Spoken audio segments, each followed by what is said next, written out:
Hi guys, what's up? My name's Ben. I'm a vegan who's done several half marathons and Tough Mudders. And today Christy and I are going to make a video about how to train for Tough Mudder. So for y'all who don't know, Tough Mudder is a 10 to 12 mile adventure race with many difficult obstacles. It's got a finish rate of about 80%, which means that 20% of the people drop out because it's very hard. It's also something that if you train for adequately and right, you can finish as a vegan or anybody. I've seen 60-year-old people cross the finish line. So first thing we wanted to talk about was how to train for the running aspect of it. 12 miles is a long distance. A lot of people who run regularly maybe only go 3 or 4 miles at a time. If you train for something like a marathon or a half marathon, you probably have a bit of an understanding of how to build distance. But really what I've been doing is doing 3 or 4 runs a week, with one of those runs being a long run on a Saturday or Sunday, which basically means something longer than 3 or 4 miles, and slowly building that up. So the first week of training you may do a 4-mile run on a Saturday or a Sunday, and then the next week a 5-mile, and then a 6-mile, and you slowly build up your mileage like that so that you don't overstress your body and get the risk of being injured.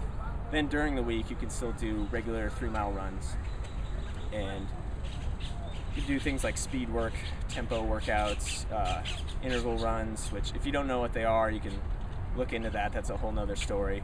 But you want to keep your runs during the week short, usually 3 or 4 miles.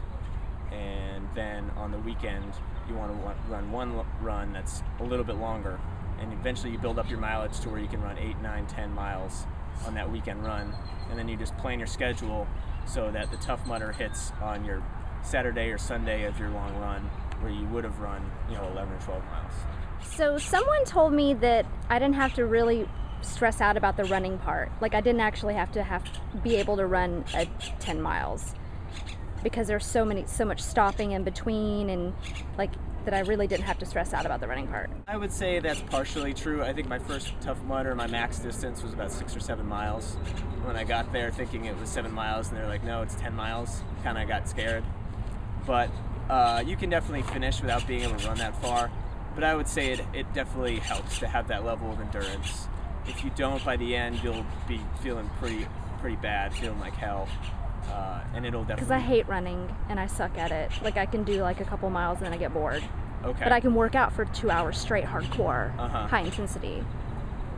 So something you might like is trying out things like tempo runs and interval runs and ways to mix it up, because yes, running 3 miles in a straight line 3 times a week might get boring. So being able to run 10 miles definitely helps. It's not the end-all be-all, but I would highly recommend it. So one last thing I want to talk about before we get into the strength training aspect is preventing yourself from getting injured and staying healthy. I think a lot of newbie mistakes people make is that they push themselves too hard. It's one thing when you just don't feel like working out. It's another time when your feet hurt or your ankle hurts or your knee hurts or something. Your body's sending you some signal that something's wrong. In that case, just stop and skip a workout. It's okay.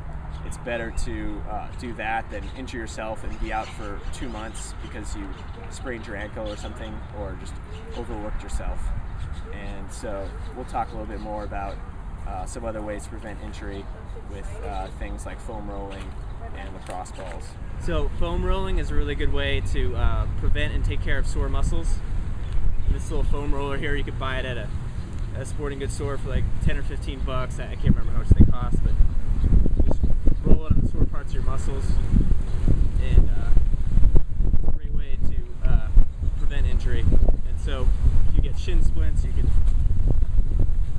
roll it on your shins, and pretty much any body part you can get creative. So if you get like ab cramps, you can do it on your side.